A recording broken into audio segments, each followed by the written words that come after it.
शुरुआत कर रहे हैं आज की बड़ी खबर के साथ। पहली बड़ी खबर जिस पर हम बात करेंगे वो ये कि बाबा बागेश्वर का हिंदू राष्ट्र प्लान लागू करने की तैयारी कर ली। और ये आप देख रहे हैं जन सैलाब महाकुंभ, ये बाबा बागेश्वर के धाम की तस्वीरें। हिंदू राष्ट्र बनाने के प्लान के तहत बाबा ने तैयारी शुरू कर दी है। लाखों करोड़ों लोग बाबा के दरबार में पहुंचने शुरू हो गए। ये देखिए जरा भव्य तस्वीर मैं आपको दिखा रहा हूं कैसे हजारों लाखों लोग पहुंच रहे हैं। बाबा महाकुंभ शुरू कर रहे हैं और इस महाकुंभ के जरिए उन्होंने कहा महाकुंभ से निकलेगा हिंदू राष्ट्र। अगली तस्वीर दिखाइए जरा, अगली तस्वीर दिखाइए। तो बाबा बागेश्वर ने यज्ञ शुरू कर दिया।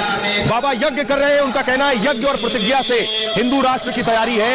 ये हो रहा है छतरपुर में। अगली तस्वीर दिखाइए जरा, ये आप देख रहे हैं बाकायदा छतरपुर में बाइक रैलियां निकाली जा रही हैं। लोग सड़कों पर हैं हिंदू राष्ट्र के झंडा बरदार। और कैसे बाबा ने यज्ञ की शुरुआत की है, कैसे हिंदू राष्ट्र बनाएंगे बाबा महाकुंभ के जरिए। उनका कहना है कि हिंदू राष्ट्र की जो परिकल्पना है वो पूरी होगी महाकुंभ के जरिए। कैंप 2 काटिए। आइए मैं आपको दिखाने जा रहा हूं कि आखिर बाबा का प्लान क्या है।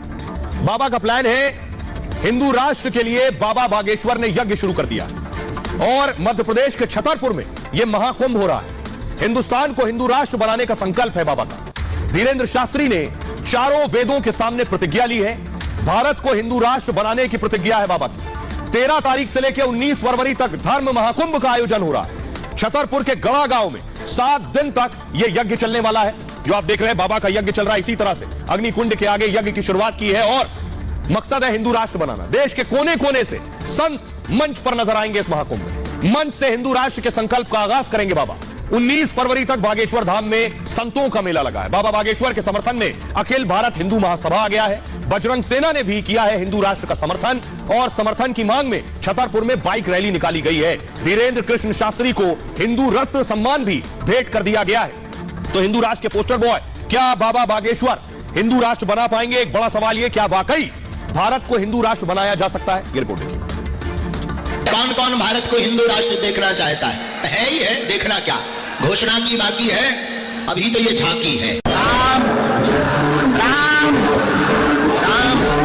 क्या बाबा बागेश्वर देश को हिंदू राष्ट्र बना पाएंगे?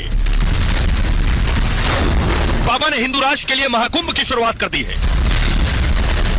देश को हिंदू राष्ट्र बनाने की सौगंध खा चुके बाबा बागेश्वर बड़े मिशन पर लग चुके हैं। देश के बड़े बड़े साधु संतों का जमावड़ा महाकुंभ में लग रहा है। लाखों की भीड़ हिंदू राष्ट्र के यज्ञ में शामिल होने के लिए पहुंच रही है। हिंदू राष्ट्र पक्का है, 100% रहेगा। हम राम के पुत्र हैं तो हमारे राम का सम्मान नहीं होगा फिर हमारी जिंदगी खराब है। और जो आवाज महाराज जी ने उठाई है हम लोग उसका भरपूर समर्थन करते हैं और इसके लिए कुछ भी करना पड़े, कुर्बानी भी, कोई कुर्बानी देना पड़े तो हम लोग तैयार हैं। क्या बाबा अपने प्रण में कामयाब हो पाएंगे? क्या बाबा वाकई भारत को हिंदू राष्ट्र बना पाएंगे? क्या करोड़ों भक्तों और संतों के सहारे देश को हिंदू राष्ट्र बनाया जा सकता है? भारत हिंदू राष्ट्र की जय, भारत हिंदू राष्ट्र की जय, भारत हिंदू राष्ट्र की जय। आपने सुन लिया बाबा बागेश्वर को। अब आइए मैं आपको बताने जा रहा हूं बाबा बागेश्वर का हिंदू राष्ट्र का प्लान है क्या।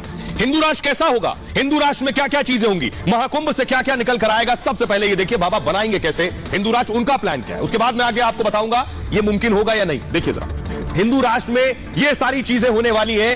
बाबा का महाकुंभ में इन सारी चीजों पर बात होगी। सबसे पहला काम बाबा का कहना है हिंदू राष्ट्र का निर्माण करेंगे। कैसे होगा? रामचरितमानस को राष्ट्रीय ग्रंथ बनाएंगे, राम राज लेकर आएंगे, घर वापसी होगी और सनातन की रक्षा होगी। ये सारी चीजें इस हिंदू राष्ट्र में होंगी। जरा सुनिए बाबा बागेश्वर ने खास बातचीत में इस बात को कहा है। क्या है उनका प्लान? तुम हमारा साथ दो, हम हिंदू राष्ट्र बनाएंगे। तुम हमारा साथ दो, हम हिंदू राष्ट्र बनाएंगे। और एक बात हम प्रार्थना करेंगे भारत के लोगों, अब चूड़ियां पहनकर घर में मत बैठो। एक केवल बागेश्वर धाम पर उंगली उठाने की बात नहीं, प्रत्येक सनातनी पर उंगली उठाई है। अब बाहर निकल करके बताना ही पड़ेगा। बाबा बागेश्वर को आपने सुन लिया। अब मैं आपको बताता हूं एक एक करके संविधान में क्या होगा, कैसे होगा, ये मैं आगे बताऊंगा। बाबा बागेश्वर का प्लान कैसे जमीन पर उतरेगा, क्या रणनीति उन्होंने बनाई है, इस महाकुंभ के जरिए क्या क्या होगा। सबसे पहले देखिए, सनातन को राष्ट्रीय धर्म घोषित करना है पहला काम। सनातन धर्म दुनिया का सबसे पुराना धर्म है, बाबा का कहना है। सनातन का अर्थ है सदा बना रहने वाला। अब हिंदू राष्ट्र की बारी। रामचरितमानस को राष्ट्रीय ग्रंथ बनाने की मांग है बाबा की और संविधान की मूल प्रति पर राम की तस्वीर छपी है। उन्होंने कहा जब संविधान की मूल प्रति पर श्री राम की तस्वीर है तो फिर हिंदू राष्ट्र बनाने में क्या परेशानी है। रामचरितमानस की रचना तुलसीदास ने की थी और इसे श्रेष्ठतम महाकाव्य कहा जाता है। इस रामचरितमानस को राष्ट्रीय ग्रंथ बनाया जाए। उन्होंने मांग की मानस राष्ट्रीय ग्रंथ बनेगा तो राम राज आएगा। हिंदू राज्य का मतलब राम राज से है। कैसे आएगा राम राज? राम राज एक आदर्श शासन व्यवस्था होगी और नीति और मर्यादा पर आधारित राज्य होगा राम राज। इसमें किसी से भेदभाव नहीं होगा। और इसके बाद धीरेन्द्र शास्त्री का मिशन है घर वापसी। कैसे होगी घर वापसी? घर वापसी के लिए अभियान चला रहे धीरेन्द्र शास्त्री। बाबा का धर्म परिवर्तन रोकने का लक्ष्य है। ये सारी चीजें बाबा का कहना है कि हिंदू राष्ट्र का निर्माण करेंगी। खुद संघ प्रमुख मोहन भागवत हिंदू राष्ट्र पर क्या कुछ कह चुके हैं, सुनिए। संघ का सारे समाज को यही आह्वान है, क्योंकि ये सारे समाज की विरासत है। भारतवर्ष की चतुसीमा में रहने वाला जो अपने आप को भारत का मानता है, उन सब की यह विरासत है। यह विचार हिंदू राष्ट्र का विचार है, ऐसा लोग कहते हैं, क्योंकि वो है हिंदू राष्ट्र का यही विचार है। इसलिए हम कहते हैं हिंदुस्तान हिंदू राष्ट्र है। इन बातों को मानने वालों का संगठन हम कहते हैं हम हिंदू संगठन करते हैं। हम किसी का विरोध नहीं करते, सर्वेशाम अविरोध चलता है। लोग हैं जो इसी को मानते लेकिन इसको हिंदू कहने से कतराते या डरते हैं या विरोध भी करते हैं। नहीं चाहिए ये शब्द, लेकिन आशा यही है, हमको कोई कष्ट नहीं है उसका, हमारा उनके साथ कोई झगड़ा नहीं है। भारतीय शब्द का उपयोग करते हैं, इंग्लिश शब्द का उपयोग करते हैं, चलता है, अर्थ वही है। हम अपनी स्पष्टता के लिए इस शब्द पर पक्के रहेंगे, इसका उपयोग करेंगे। तो संघ प्रमुख मोहन भागवत को आपने सुन लिया। अब आपको लिए चलते सीधे छतरपुर, बाबा बागेश्वर के धाम। वहां जो लोग पहुंच रहे हैं उनसे हमने पूछा कि क्या बाबा हिंदू राष्ट्र बना पाएंगे, और जो हिंदू राष्ट्र होगा उसमें क्या होगा, कैसा होगा हिंदू राष्ट्र, सुनिए जरा लोगों। उसमें सहृदयता रहेगी, सारे पंथ को एक जैसा माना जाएगा, राम राज जाएगा। जो राम का नहीं वो किसी काम का नहीं। हिंदू राष्ट्र पक्का है, 100% रहेगा।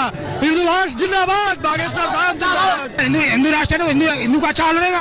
वही मैं जानना चाह रही हूँ ना कि कैसा होगा, उसमें क्या क्या अच्छा होगा। अच्छा के लिए तो क्या अच्छा नहीं हो, सभी अच्छा होता है जब हिंदू राष्ट्र रहेगा। सब मिलजुल करेंगे, कोई भेदभाव नहीं रहेगा, कोई भेदभाव नहीं रहेगा। हिंदू राष्ट्र बनेगा तो राम की पूजा वैसे ही हो रही तो वैसे भी होगी। हिंदू राष्ट्र था, है और होगा, सिर्फ घोषणा होने की जरूरत है और होकर के रहेगा। हिंदुओं का सम्मान सुरक्षित रहेगा। जैसे आज एक व्यक्ति ने रामायण पे कमेंट कर दिया, तो ये सब चीजें नहीं हो। और इसी के साथ साथ रामायण को भी राष्ट्रीय पुस्तक कर देना चाहिए। और जो आवाज महाराज जी ने उठाई है, हम लोग उसका भरपूर समर्थन करते हैं। और इसके लिए कुछ भी करना पड़े, कुर्बानी भी, कोई कुर्बानी देना पड़े, तो हम लोग तैयार हैं। हिंदू राष्ट्र मतलब सब भक्ति और भावना में रहें और किसी का कोई बुरा न करे और सब मतलब एकजुट होकर रहे। हमारे गुरुदेव का यही कहना है। बिल्कुल सपना साकार होगा और भारत हिंदू राष्ट्र बनेगा। इसकी घोषणा बाकी है, भारत हिंदू राष्ट्र है। यहाँ सनातन ही सब कुछ है, उसके बाद सारे पंथ हैं। और गुरुजी ने कहा है सब मिलजुल कर ही यहाँ रहेंगे। तो भारत 2024 में गुरुजी के कथानुसार 2024 में हिंदू राष्ट्र की घोषणा हो जाएगी। शुरुआत हो चुकी है यहाँ से और आगे आने वाले समय में हिंदू राष्ट्र जरूर बनेगा। ये हम सब लोग संकल्प ले चुके हैं यहाँ से। हिंदू राष्ट्र, हिंदू राष्ट्र। लोकतंत्र पहले से भी था, यहाँ कोई किसी का तंत्र नहीं था, लोक ही तंत्र था। हिंदू राष्ट्र नाम है, आप लोकतंत्र में रह रहे हैं तो आपका भी तो नाम है ना कुछ। इसी प्रकार हिंदू राष्ट्र नाम होना चाहिए भारत का। जहाँ पे हिंदू रहता है वो हिंदू राष्ट्र होना जरूरी है। ये हमारे देश की राम जन्मभूमि है।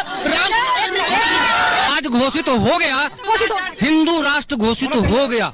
और मुस्लिम समाज का विदेशों में 28 ऐसा कंट्री है, लेकिन हिंदुस्तान का, अपना भारत का एक भी हिंदू राष्ट्र नहीं है। हिंदू राष्ट्र का मतलब है ये ऐसे राष्ट्र है कि इनमें सभी लोग समाहित होते हैं। रामायण को उठा देख लीजिए, सभी को उसमें सम्मान मिला, ऐसा सम्मान मिला जो शायद उसके बाद जब ये मुगलों का राज हुआ कभी सम्मान नहीं मिला इनके राज्य में। सारी महिलाएं उनकी तरफ हैं। हमें इस बात का बहुत गर्व है।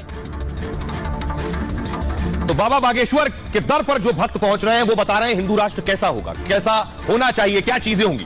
लेकिन हिंदुस्तान के पड़ोस में नेपाल हिंदू राष्ट्र हुआ करता था। बहुत कम लोग जानते हैं नेपाल हिंदू राष्ट्र हुआ करता था और उसके बाद नेपाल ने हिंदू राष्ट्र का दर्जा खत्म किया। बहुत कम लोग जानते हैं। तो देखिए जरा, पहली बार शायद आप जान रहे होंगे कि नेपाल किस तरह का एक देश था। 2008 तक नेपाल एक हिंदू राष्ट्र था। दुनिया का एकमात्र हिंदू राष्ट्र था नेपाल। नेपाल में हिंदू राजा शासन करते थे। नेपाल में राजशाही व्यवस्था थी। नेपाल में 80% से ज्यादा हिंदू आबादी है और राजशाही खत्म होने के बाद वहां संवैधानिक व्यवस्था हुई। इसके बाद नेपाल धर्मनिरपेक्ष राष्ट्र बन गया। राजशाही खत्म होने के बाद जब संविधान आया तो हिंदू राष्ट्र का दर्जा खत्म हुआ और नेपाल को फिर से अब हिंदू राष्ट्र बनाने की वहां मांग तेज है। तो अब मैं आपको बताता हूं नेपाल हिंदू राष्ट्र, जो बात एक बाबा के भक्त ने कही कि दुनिया में बहुत से इस्लामिक राष्ट्र भी हैं, उनमें सऊदी अरब भी है और ईरान भी है। तो जो इस्लामिक राष्ट्र हैं इनकी हालत क्या है, इनके यहां किस तरह से कानून है, यह मैं आपको बताने जा रहा हूं। इनके यहां क्या व्यवस्था है, लोगों को कितनी आजादी है, इस इस्लामिक राष्ट्र में बहुत कम लोग जानते हैं। देखिए जरा इस्लामिक राष्ट्र में क्या है खास, यह मैं आपको बताने जा रहा हूं। सऊदी अरब का आधिकारिक धर्म है इस्लाम। यानी इस्लामिक राष्ट्र है। नागरिकता अगर सऊदी अरब में किसी को चाहिए और दूसरे धर्म का यानी गैर इस्लामी गैर मुस्लिम है तो उसे पहले इस्लाम कबूल करना होगा, उसके बाद मिलेगी वहां की नागरिकता। मुस्लिम पिता की संतानें कानूनन मुसलमान ही कहलाएंगी। इस्लाम से किसी दूसरे धर्म में अगर परिवर्तन करना है तो वो अमान्य है। इस्लाम छोड़ने पर सजाए मौत, मौत की सजा है। इस्लाम नहीं छोड़ सकते वहां। व्यक्ति किसी दूसरे धर्म का पालन नहीं कर सकता जो एक बार इस्लाम अपना चुका है या मुसलमान बन गया, नागरिकता ले लिया। चर्च, मंदिर गैर मुस्लिम को पूजा स्थल की इजाजत नहीं है। अब दूसरे इस्लामिक राष्ट्र की बात करते हैं, ईरान की। ईरान भी इस्लामिक राष्ट्र है, आधिकारिक धर्म ईरान का है इस्लाम। ईरान में कठोर शरिया कानून लागू और कोड़े मारना, अंग भंग करने देने जैसी सजाएं वहां मिलती है, यानी सजाएं मौत तक है, धड़काट देने तक है। मुसलमानों के धर्म परिवर्तन कराने पर मौत की सजा। अगर धर्म परिवर्तन कोई मुसलमान करे तो उसे सजाएं मौत। बाल ना ढकने पर महिलाओं को 74 कोड़े लगाए जाते हैं। बाल खोलकर